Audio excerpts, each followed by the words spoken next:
Hi, everyone. Good morning. Welcome to another installment of the Hyperspace Challenge webinar series. We're glad to have you all joining here today. We're starting to see the participants number, move up and up. So really glad and excited to see you all joining. As people continue to join, feel free to introduce yourself in the chat and let us know your name and where you're joining us from. We really love to see all the different people and communities that are represented here. And then also, it's kind of a great way to do a little bit of passive networking. Sometimes people like to put their LinkedIn in the chat, so feel free to do so, really connect there and use that chat as a connection. So my name is Dorothy Duran. I'm the Senior Program Manager of the Hyperspace Challenge. Thank you again, everybody, for taking time out of your day to be here with us. This webinar is part of our ongoing series hosted by Hyperspace Challenge and the Air Force Research Laboratory. Through these conversations, we aim to provide useful information and resources for startups, universities, and other organizations interested in working with the federal government and supporting space mission. Today's webinar, we are going to be talking about Beyond SBIR, the contracting paths most startups never hear about. SBIR is often one of the first government funding pathways that startups become familiar with, but there are several other contracting and procurement mechanisms that companies may encounter as they continue building relationships with government customers. Today, we'll be discussing pathways such as OTAs, CSOs, TACFI, STRATFI, direct procurement, sole source opportunities, and others. Through today's conversation, we hope to help founders better understand the range of government contracting pathways available, understand when different mechanisms may be appropriate based on the company, technology, and opportunity, and build a more diversified government business pipeline over time. Before we begin, I just wanted to give a quick reminder that there is a Q&A function. So at the bottom of your screen, you'll see a Q&A icon.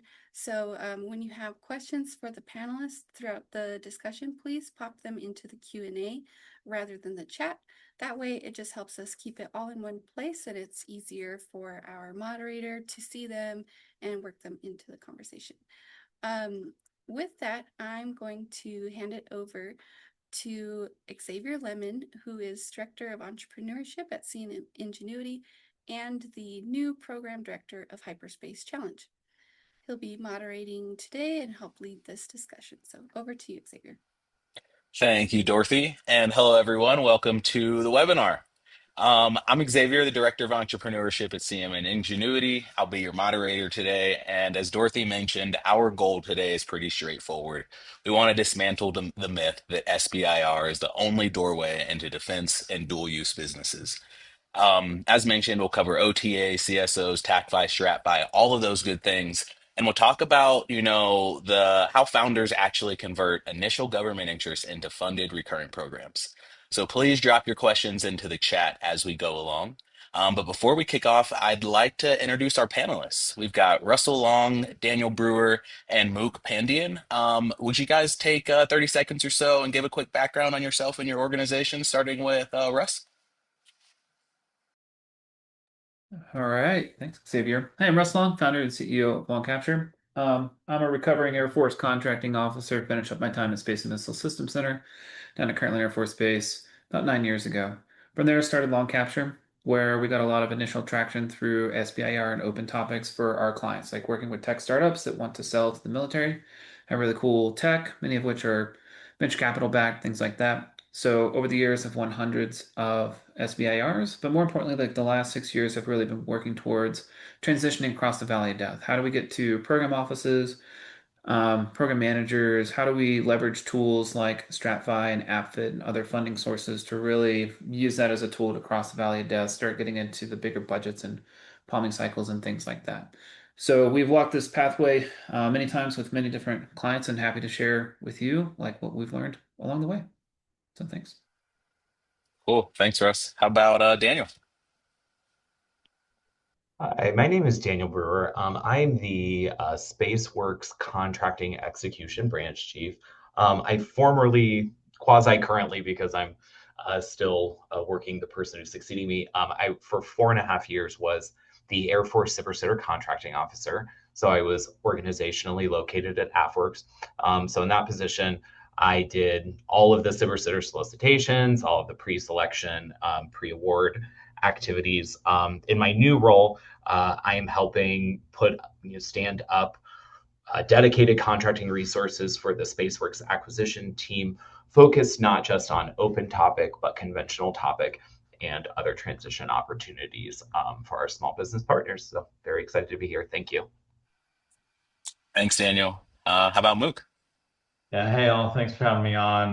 Mook Pandian here. Started my career as an engineer, spent about a dozen years at Northrop Grumman, half in engineering and then half in technical business development. So really connecting, uh, hard engineering capabilities to core mission sets that the Department of War needs. And then after Northrop, I spent a couple of years helping a bunch of small businesses figure that out. In the last 4.5 years, I've been with Varda Space Industries. Varda started off purely as a commercial orbital space and reentry company. I came in to help grow the defense business. We've got an incredible dual use business that we've built off of this: SBIRs, STRATFIs, phase threes, and OTAs. We've kind of done it all over the last 4 years. So yeah, excited to dive into this and chat with y'all. Awesome. I am excited. We've got the heavy hitters here. So got kind of three arcs that we're going to cover, and then we'll wrap up with any final questions and final thoughts from our panelists. But arc one is really kicking off with the Valley of Death reality check. So CBER phase one and phase two are often the front porch for founders, but too many treat them like the whole house. At what stage in a company's life cycle should a founder realistically start positioning for pathways outside of traditional CBER, and what vehicles should start on their radar early? That question is for Daniel and Mook. Mook, why don't you take that one?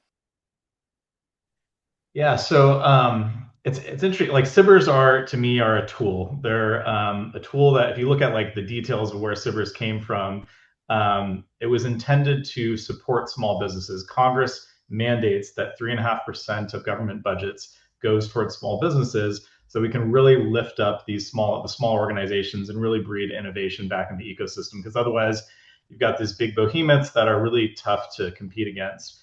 So that's a tool, like, right? It's a funding source, it's capability. But like all tools, it can be used poorly. You can end up with a program manager that doesn't understand your vision. So actually, before we think about contracting, like I think you got to like think about your company yourself, what your product is, what you want to go build as a company. I don't think you should get into this game unless you're planning for success. Like any entrepreneur will tell you that. Like entrepreneurship is a very tough thing. So if you're planning for success, and you think you're going to go past this SBIR, past this, $1 million, $2 million, $500,000, whatever that is, you really need to think through what your business is going to look like a year from now, 2 years from now, 3 years from now. And that opens up which contracting pathways, because again, all these contracting pathways are tools within the defense, all the other government organizations to be able to go utilize.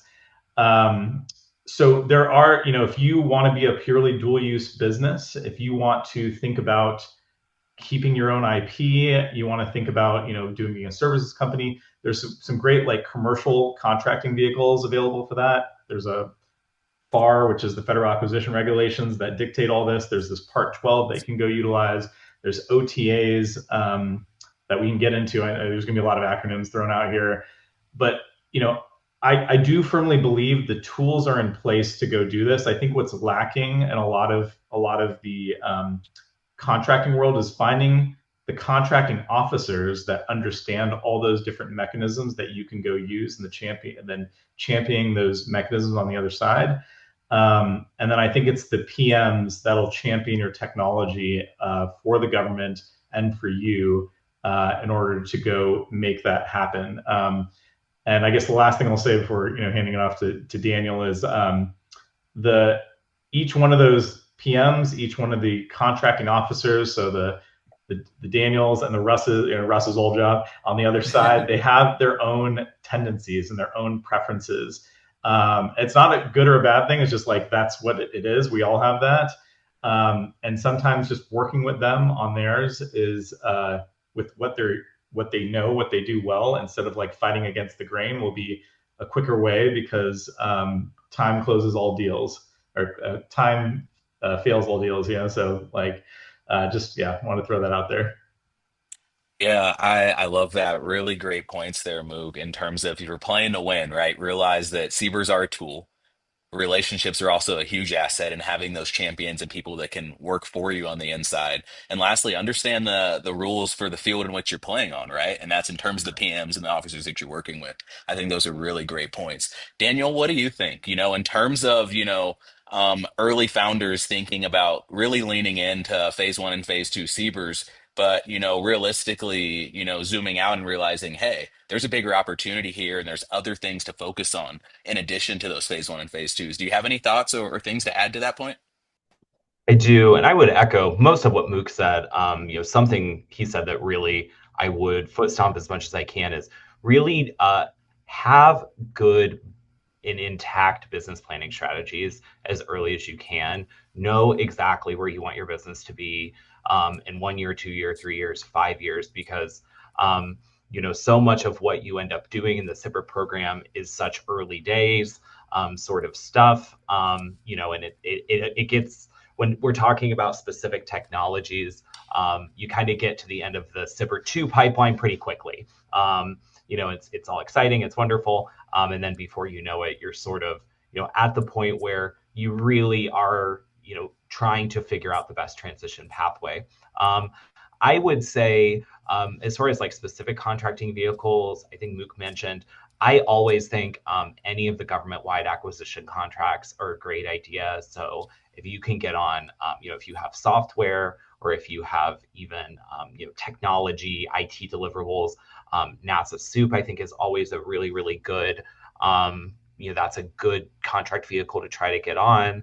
The GSA schedules, which are broadening as all the time, it sort of seems like, and more is going on there. DLA, if you truly have, DLA is going to be more focused on the dual use and the military specific technologies, but they have some really great contract vehicles. And the reason why that's important is that is for your contracting officers out there who don't know anything about SBIR.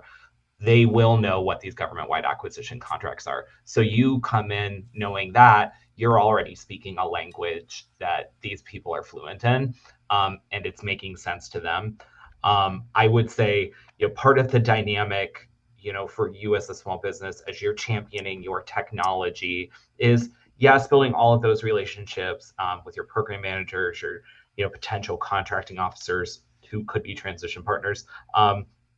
I think it's just a good reminder to always say you will find yourself in sometimes the peculiar position of having to educate your contracting officers and government acquisition professionals, because the state of the field of your particular business a lot better. I always say sometimes I think these really great technologies, they kind of fly out of phase 2 and then they land at some program office, and that contracting officer and program manager might not know anything about SIPR, and they might not know, but you, who has been in, so to speak, the game for a while, you do, and you have such, I know it's cliche to say we all learn from our industry partners. I've never been on the private sector side. I learn from my industry partners all the time. So you have such a vital role to play when it comes to fashioning acquisition strategies on behalf, in collaboration with your government end users and customers. Over. Yeah, that's a really great call out. Just the fact that we do have to sometimes be the coach or the teacher there in some of those moments. And sometimes starting with the government wide contracts really, level sets and levels the ground for everybody to speak in nomenclature we all understand, get familiar with that. I think those are really great points. Russ, I'd like to hear from you. I'm curious, when a startup attempts to jump from an R&D grant to something later stage, like production or integration contracts, where does the process actually stall out? Is it a requirement gap, lack of budget alignment, or internal sponsor issue, or something else? All of the above. So, thanks for the question. So, what I want to highlight that's different about SBIR than everything else is that, to Mook's point, like they pull money over and they put it in this pot of funding that's just to be used for SBIR, and they've got contracting. So, it's a very unique environment where you've got funding and a contract vehicle kind of tied together in a contracting office that's their job is to spend money like through the SBIR program. Once you start moving beyond SBIR, all the rules change. So it's different people, different processes, different paperwork. And so often what that looks like is that there's a separate funding avenue and funding request and pot of money to get to. And then there's a bunch of different options for how that gets executed on contract. It could go through GWACs, like we've been talking about. It could go through OTs and different consortia. It can go on a phase three. So that's really where I would kind of divvy up that kind of first piece. So for me, I don't like the term Valley of Death. It just sounds big and scary. My preferred analogy or term would be the Bermuda Triangle. Ooh, spooky. So what it is, the front door and like where SBIR happens, I would kind of throw that into the labs. So what we have here is three different islands. I'm going to break down real quick that I think if you can connect these islands, that's what's going to help you actually transition across the Valley of Death. So island number one is like the research labs. I put AFWorks and SpaceWorks kind of in this bucket. They've got more access to research and development funding. They're running programs like SBIR. So, AFRL or SpaceWorks, whoever, they're putting out these topics. They've got this pot of money. Again, they've got contracting tied to that. That's often the entry point. And again, that game is a little bit different than the others. So, island two is what I say is product market fit. So this is more of your operator. It might be the deltas, the guys that are flying the satellites are out there doing the mission, the boots on the ground, actually executing. Those are the ones that might use your technology at the end of the day, but they don't have funding. They do have access to some operation and maintenance dollars. We can break that down later, or we've got a bunch of content on our website and lately talking about it, but they do have access to some operation and maintenance dollars. That means buying higher TRL commercially available technology, but I'd say up to a few $100,000 is my rough kind of mark there. And then we've got the program offices. Those are really your customers. So the program offices are the ones going through the multi-year big budgetary processes, doing things called palming and things like that to get really big funding. So part of it is like, do we fit within an existing program of record? Do we need a new requirement to be generated from the services or the combatant commands? Where does this technology fit? So those are the kind of the different pieces that you're trying to put together. SBIR is often that great kind of front door or front porch to get some of that initial funding, give you some runway to start doing these other activities and these outreach and maybe start pulling them into some demos and things like that. But yeah, so that's kind of the quick overview of how hopefully some pointers to think about how to cross the valley of death. Can I I jump like on that. something that Russ said? Please. Like I really resonate with that. I think as entrepreneurs, or as like just people trying to get into this world, you have to, like Russ was saying, you have to know every facet of how your business connects to the end user, so the people actually using the thing, where they would go get money from. Like there are different types of buckets of money, and this is like where it gets very complicated. Luckily, all this is online, and we all got Claude we can go ask. But like, I really recommend you go down these rabbit holes of like certain people only have certain types of money. So if you're trying to get R&D dollars to go develop your thing, you might have to go to a certain person that isn't your champion because they have that bucket of money. And again, each contracting officer also has their own, I go back to like what I was talking about before, they have their own mental models and what they want to go after. And that is completely separate from the PMs that want your technology and want to go use it. And even the end users that want to go like actually go use it. So understanding how all of those connect and understanding how they are incentivized and what tools they want to go utilize, you should understand as much of that as possible. I think my biggest thing is like going and talking to all these people, understanding their perspectives, and trying to figure out how you maneuver your business to be as successful as possible within this very complicated organization.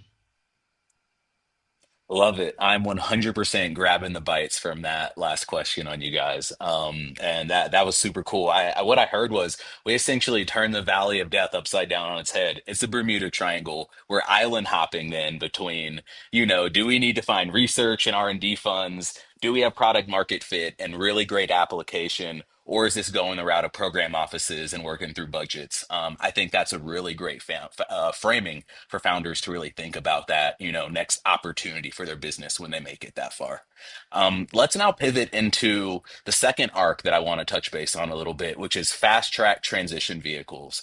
And I'd like to hear, Daniel, let's cut through the acronym soup here. We've talked about OTAs, CSOs, TACFI, STRATFI, phase three sole sourcing. How do these tools functionally differ? And what technology readiness level or business model is each best built for?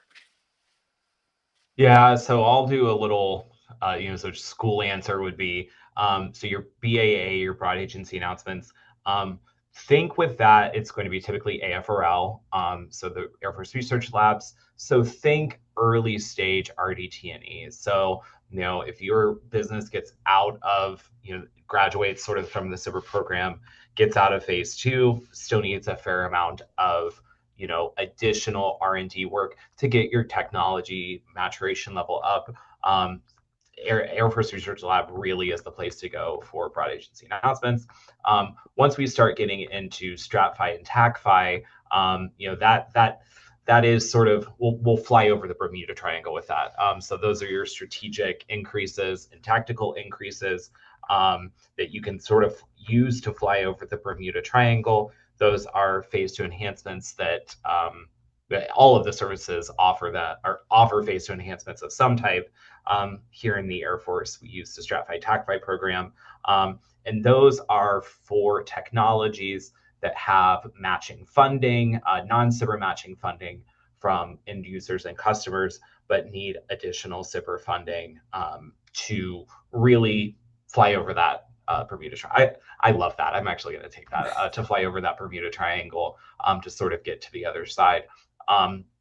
For commercial solutions openings, I would say this is, and everything I say here is my opinion, not necessarily the opinion of SpaceWorks or, God forbid, the Department of the Air Force writ large. But I would say functionally, a lot of organizations use commercial solutions openings similarly, if not identically, to the way that they use broad agency announcements. However, typically CSOs are a really great option if you have more mature technologies that aren't completely out of the RDT&E world yet.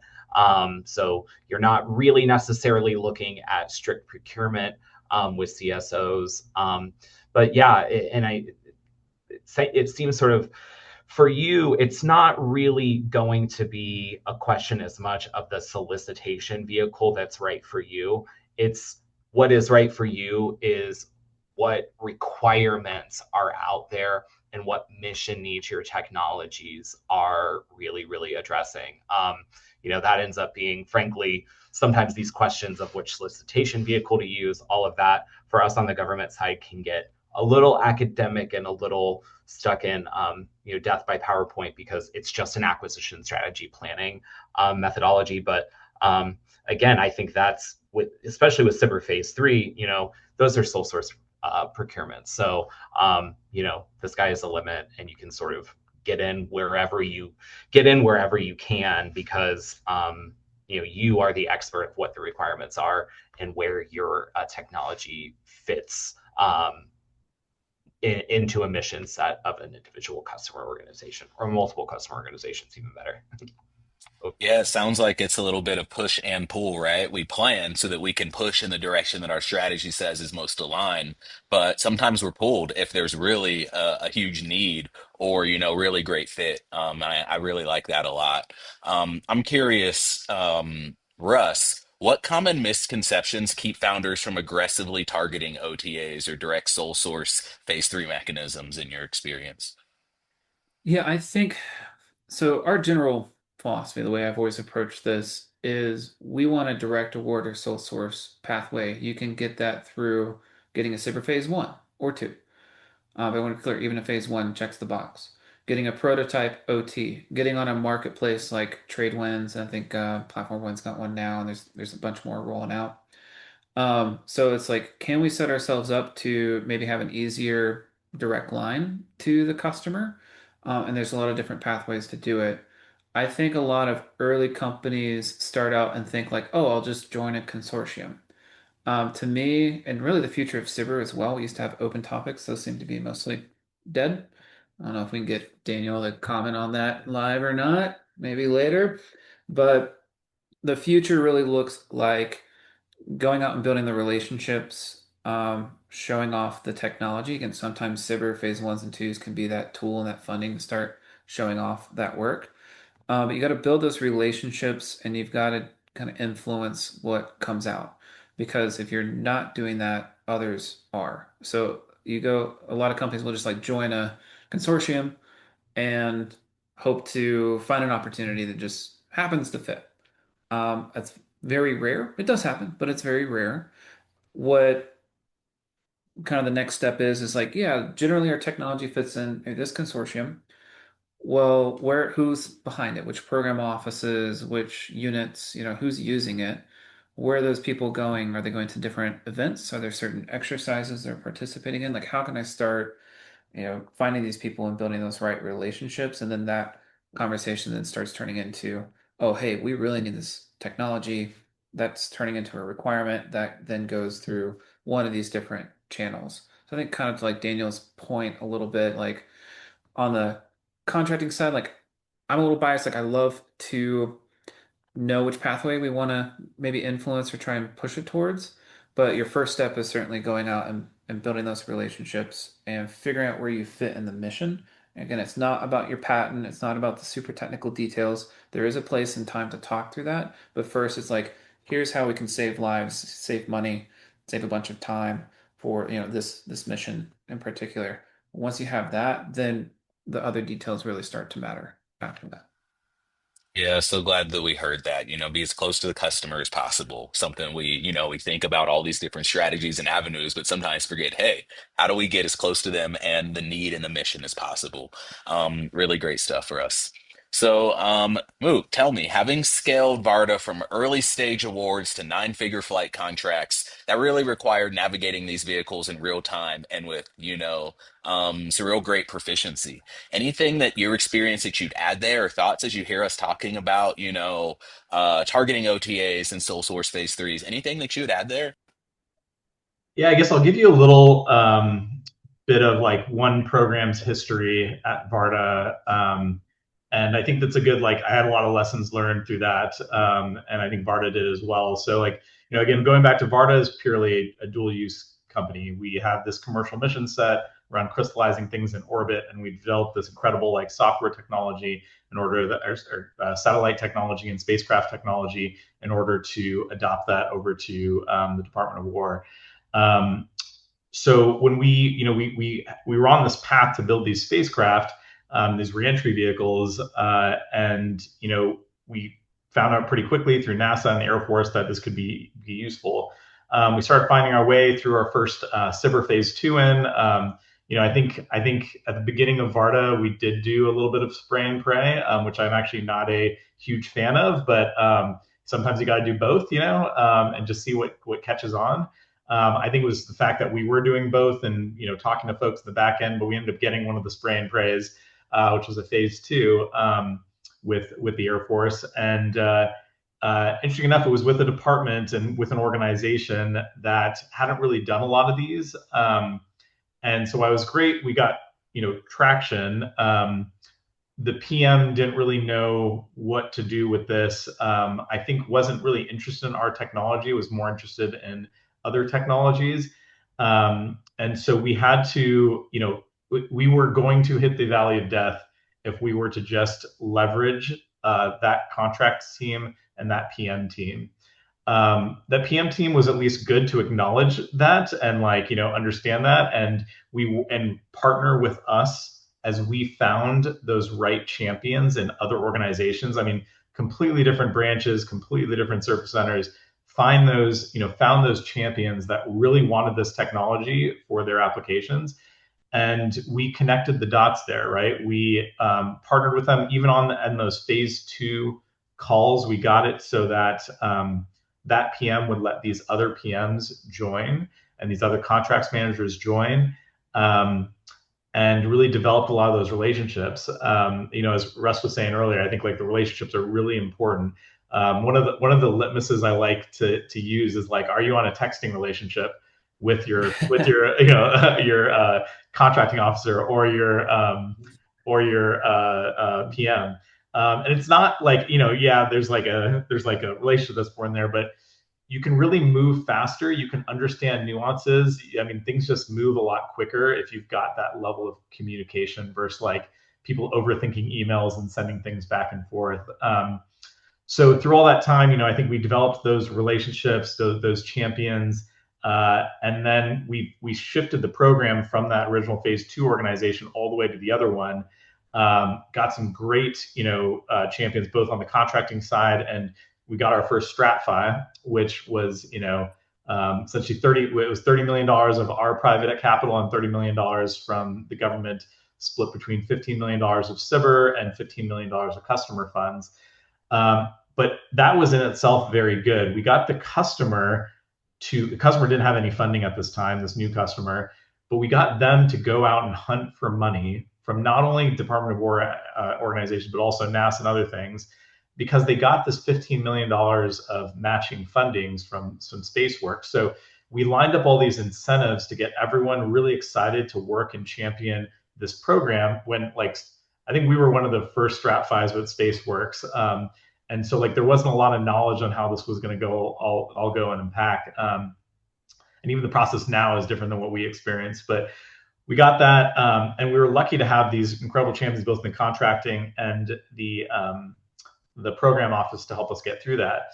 But every single time is different. So when we were shifting from that STRATFI to the phase 3, which was a $50 million program, we got a new contracting officer. The PM was in a different position, still involved, but different position.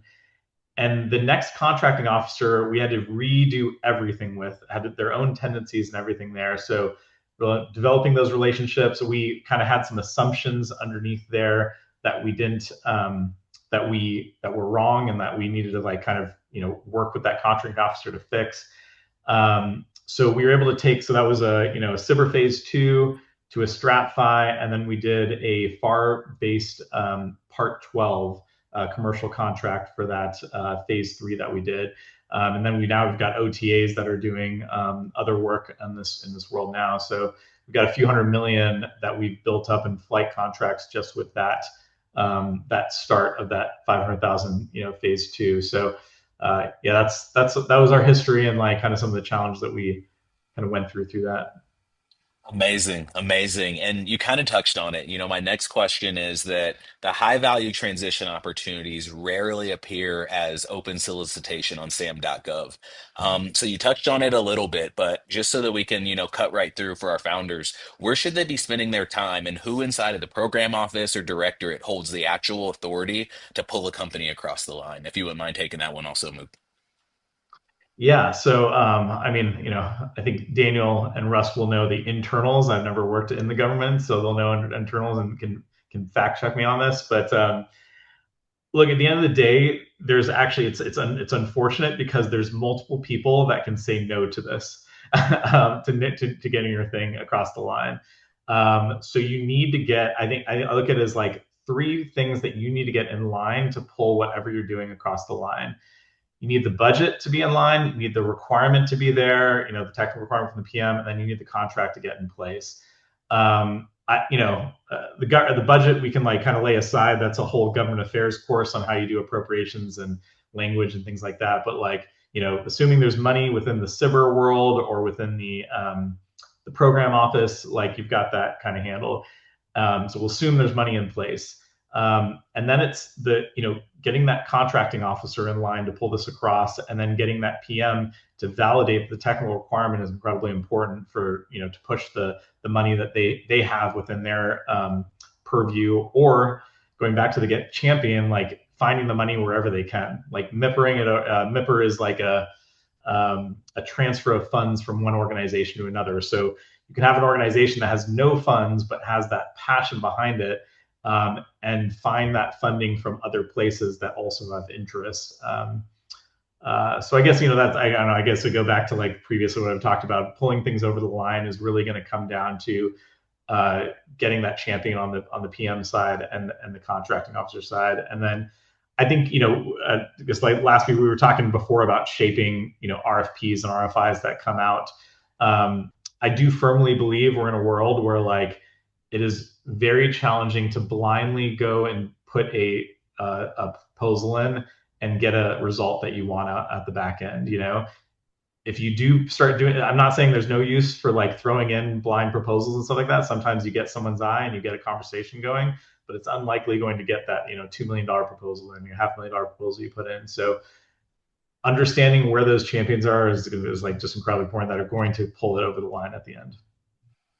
I'm sensing a pattern here. Founders, take note. It's map the relationships and then go build them. Yes. Yeah, that's really good. Russ and Daniel, from the contracting and evaluator perspective, what makes a startup easy to buy from? Is there something operational or accounting wise or even IP prerequisites that founders should handle before asking us for a sole source or OTA award?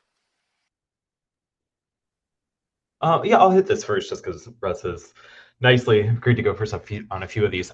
So I would say I think Xavier, you mentioned IP.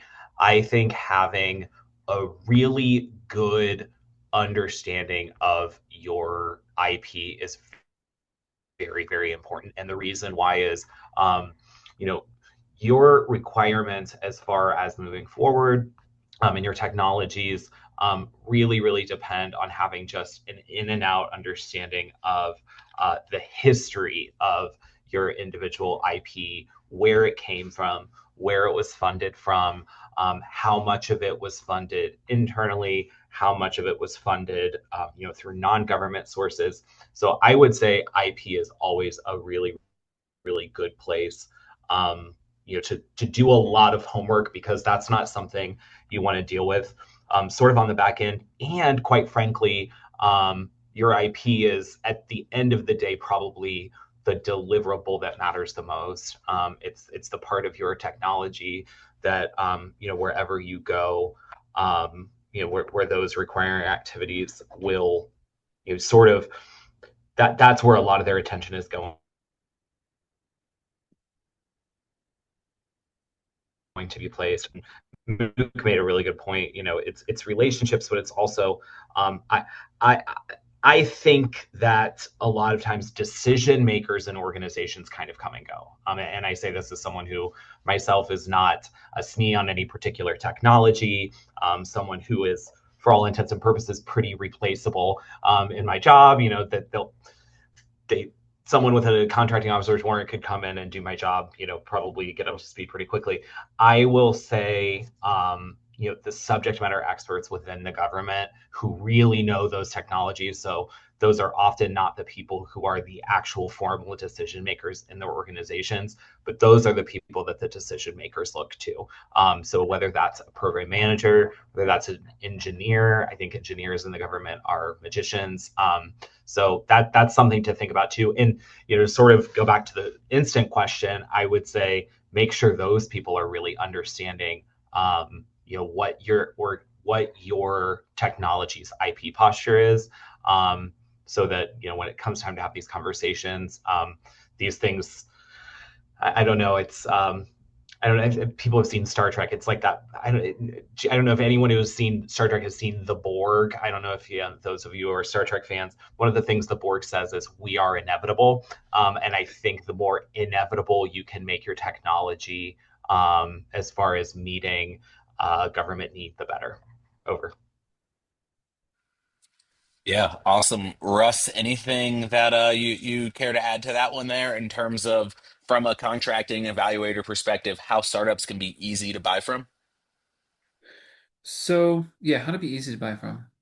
I like my spin there would be, again, this is coming from having some contracting officer experience, is like knowing some of these things, like knowing some of the different pathways, anywhere where you can do a little bit of the government's job for them.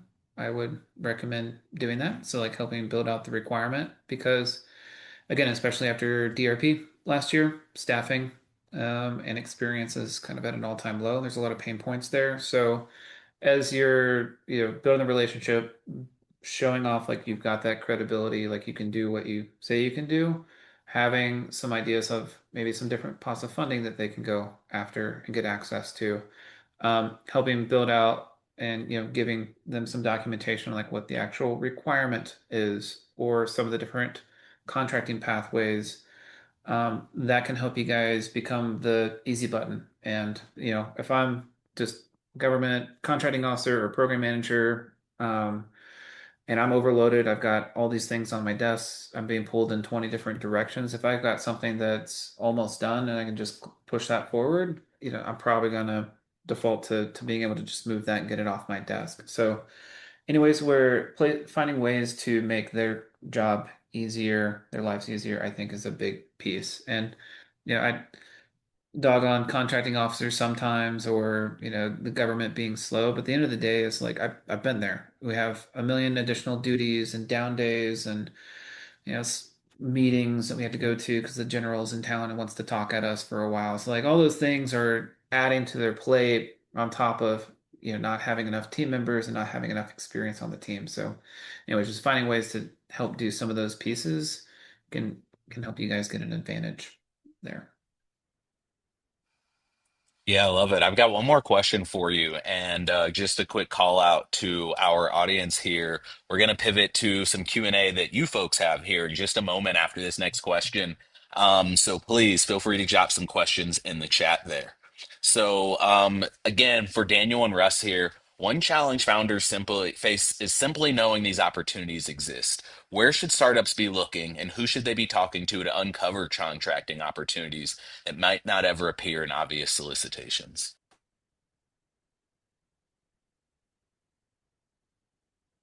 I can do a shameless plug. Like we've broken down a lot of these programs on our website for free. So like you can go read up on like what's the difference between TACFI and STRATFI and Army Cyber Catalyst and AppFit and specific cyber topics and the old open topics. So that's a place. And honestly, like these days, like doing some, the LLMs have been a great educational tool. Obviously, check the the links and like what it's pulling from. But just asking questions, explaining the business stage and things like that can give you an idea of some other programs that are out there. I'd say the one kind of pain point there is sometimes it's pulling like, hey, here's this program. Well, you go look it up and it ceased to exist or totally reorged or changed a couple of years ago. But at least you've got kind of a rabbit hole to go down of like, well, does this new org have the same mission? Do they have the same kind of funding and things like that? So yeah, that honestly, it's hard to find a lot of that information, and that's why we've kind of taken the educational strategy that we've done with our content out there to get some information out there on a lot of these different programs. Love it. And lung capture is there in the chat for folks that wanted to take a look and start to demystify this. Thank you for that, Russ. Daniel, anything you'd add in terms of thoughts for startups that are thinking about where do I find this? How do I navigate? Who do I talk to?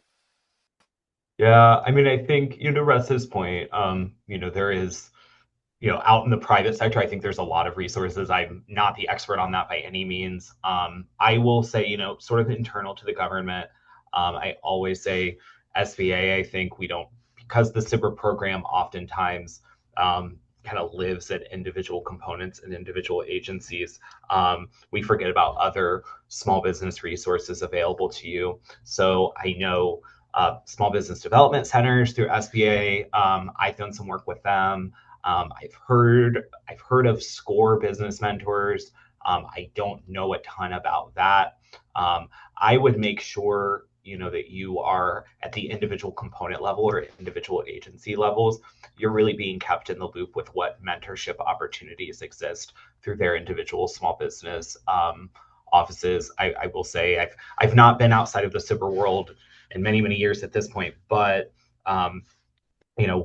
small business is historically, we do so much in the government to try to make the lives of small businesses easier. And frankly, because you all have been in the SBIR program already, you do have, I think it really is an advantage when it comes to your skill set and your knowledge of doing business with the government. So just kind of see those through. I think oftentimes people think of the non-SBIR small business resources and the SBIR small business resources as being mutually exclusive.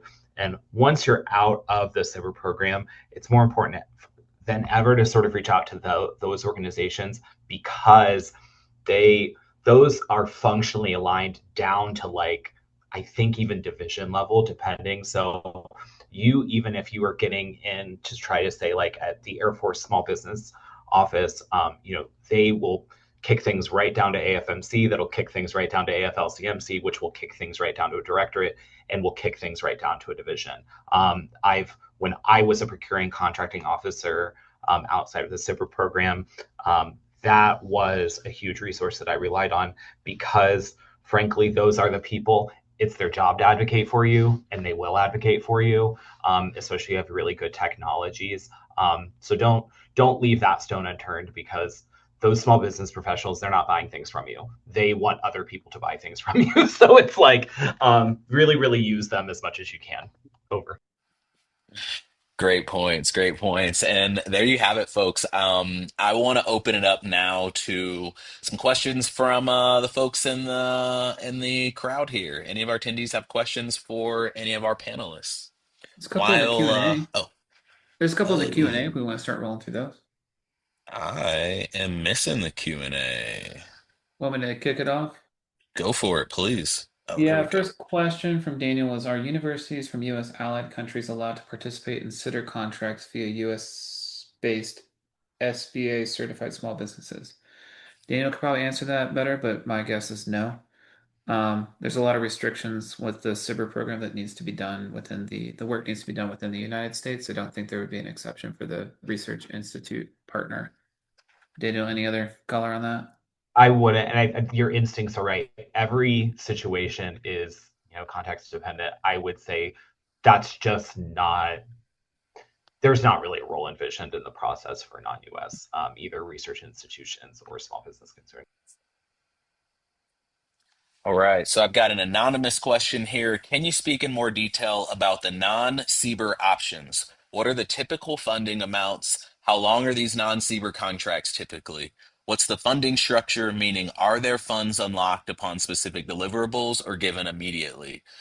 We have a phase 2 CBIR and trying to figure out how to transition to the next non-CBIR funding opportunity. The hard answer is you can do anything. You can license stuff. It can be labor hours and labor rates. It can be just like anything and everything. The one thing I would recommend for most companies, like on a, interested in topics like this, would be sticking to firm fixed price contracts.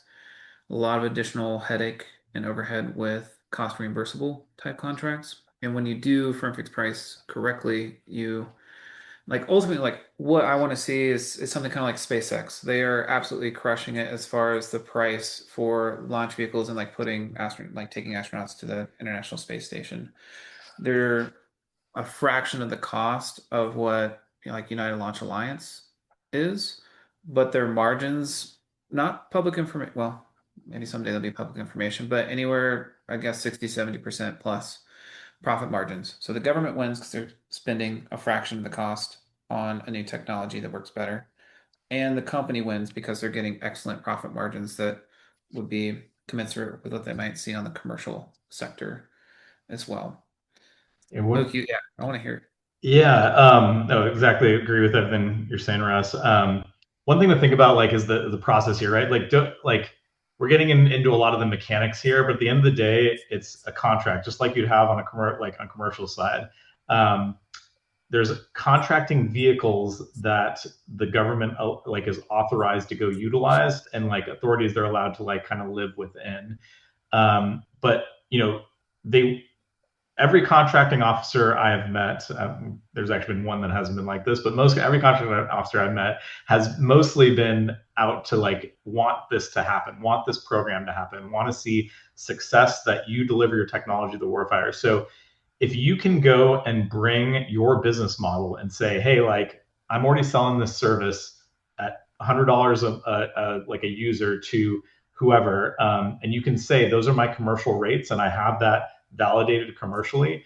They can probably give you a Part 12 or a Part 50, or an Mm. OTA at those exact same rates without you having to go and do something where like a Part 15, and don't have to worry on the nuances, but a Part 15 is like where you go deep into the federal acquisition regulations and you have to justify every bit of your dollars, your bill of materials, your services, your fee on top of that, your margins.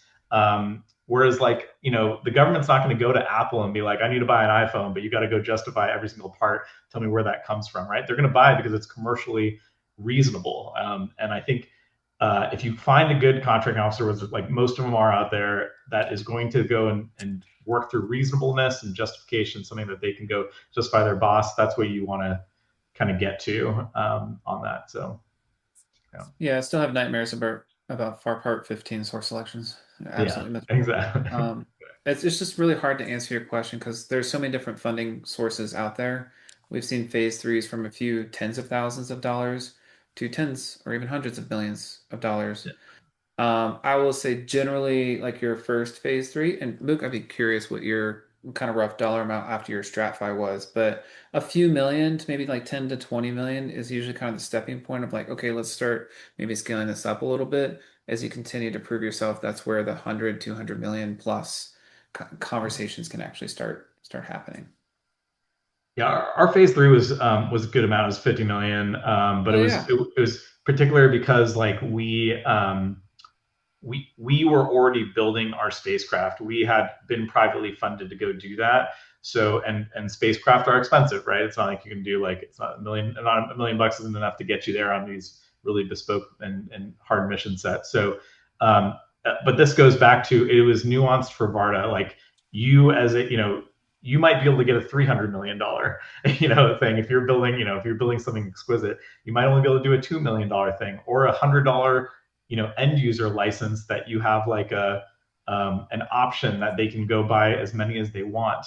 I've seen option contracts that start at like a set amount to go do something, but then there's also options to go do other things down the line that are pre-priced, firm fixed price. One other note I'll say about that is I've been really focused on the contracting officer here, but the contracting officer, you won't have you're not the first person to talk to that contracting officer. The program manager is. So educate that program manager as much as possible on your business model and all those things so that they can, shape that with the contracting officer as well as you go there. Yeah, great one. So this is for all of you guys. Could you share your thoughts on how the changes under the recent SBIR Reauthorization Act affect opportunities beyond SBIR Phase 1 and 2? And what excites you most about the reauthorization? Oh, I could talk about this all day. I think the biggest thing is the strategic breakthrough.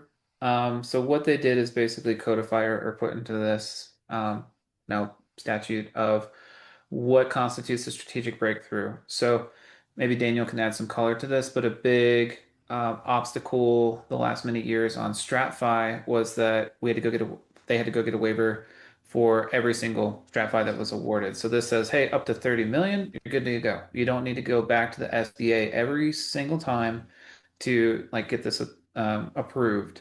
So the dollar amount's now up to 30 million, whereas before we've seen $15 million STRATFIs as kind of the max for the SBIR dollars.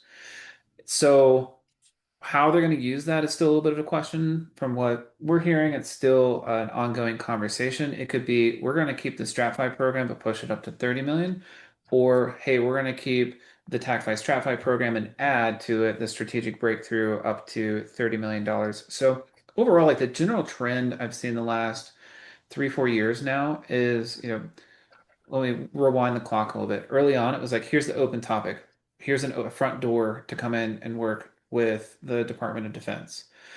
Then we got thousands of companies in, and then it's like, okay, well, now what? Not many are transitioning. So that seems to be the bigger emphasis over the last couple of years. I think strategic breakthrough is another point in that direction. Things like AppFit accelerate the procurement fielding of rapid or innovative technologies. That came out a couple years ago at 100 million. That's been pushed to 400 million, with them talking about wanting to go to a billion each year on that program. So there's a lot more emphasis and funding and programs going into crossing the valley of death, um, than we've seen in the past. So that seems to be the general trend. So that's what I get super excited about. Nailed it. I've got one last question for you guys, and then I'd like to give you guys the opportunity to have the floor and close out. Would anyone like to talk about the current commercial solutions opening or CSO? Daniel, do you know any? Yeah, yeah. So for SBIR, what's out there? Yeah. So I don't think most of you are probably tracking, but make sure that you're checking that there are monthly releases now. So as far as the individual topics, I probably can't talk in great detail about any one of those. But yeah, I know it's not a secret. That is the direction things are going. So more and more CSOs as we go over. I know there's some in the works that are like currently open. I just can't remember the name of it off the top of my head. I think it might be tied to BMC3I on the Space Force side or SDA. Um, Honestly, if you do some quick Googling, you could probably find some that are just kind of open. But then the next question to many of our talking points here today is like, okay, well, who's behind it?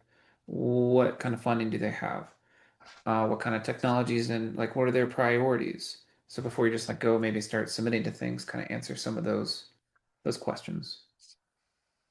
On a lot of these solicitations, there is technical outreach folks that you can go chat with. Not all of them, but highly recommend engaging with them during the open period of those. Just reaching out to learn more. Yes. I can't foot stomp that enough.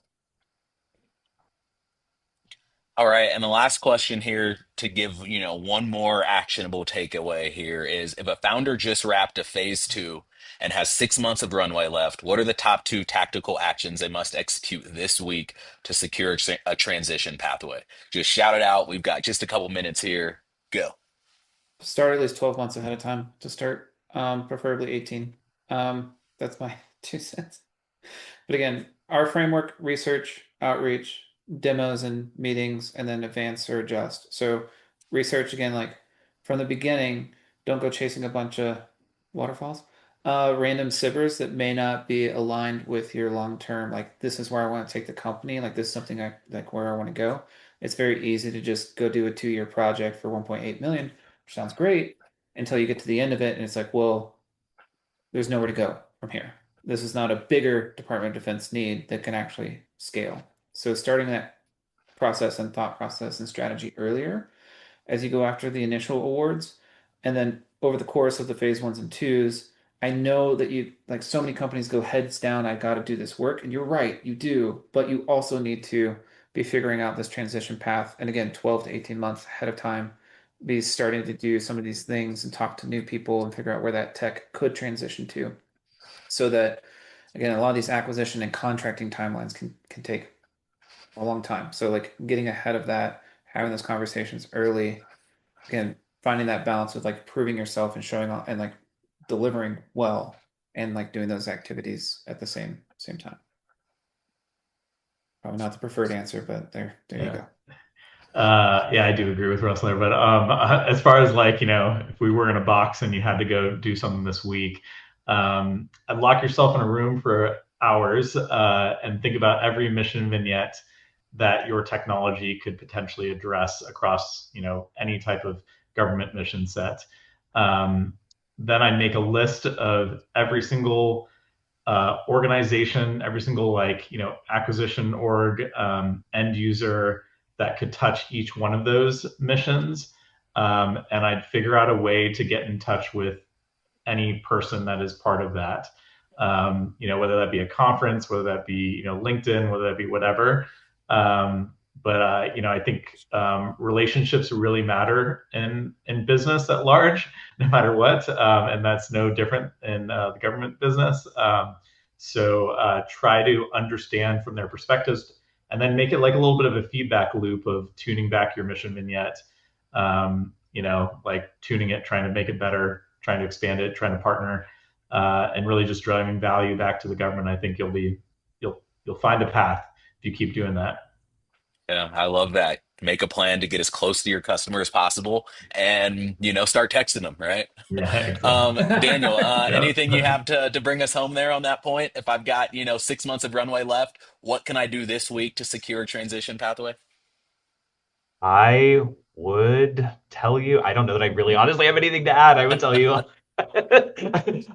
see what's out there, continue to just network, see what public facing comms your organizations that may support your mission are putting out there. I'm sort of pleasantly surprised with how much public facing comms organizations are putting out these days. And I think a lot of organizations are doing a pretty deft job at telegraphing their upcoming requirements to their small business and industry partners. So get in on that. I'll Love say it. Oh, concrete phase two makes you eligible for TACFI if you can get the matching. So as far as trying to hit your timeline, Xavier, TACFI is open with SpaceWorks. So there's a plug for hey, them. there we go. Awesome, awesome. Well, thank you so much, Russell, Daniel, and Mook. I really enjoyed our conversation and your unvarnished operational insights. Folks, attendees, thank you so much for joining. The recording will be available here shortly, and I wish you all a great rest of your day. Thank you.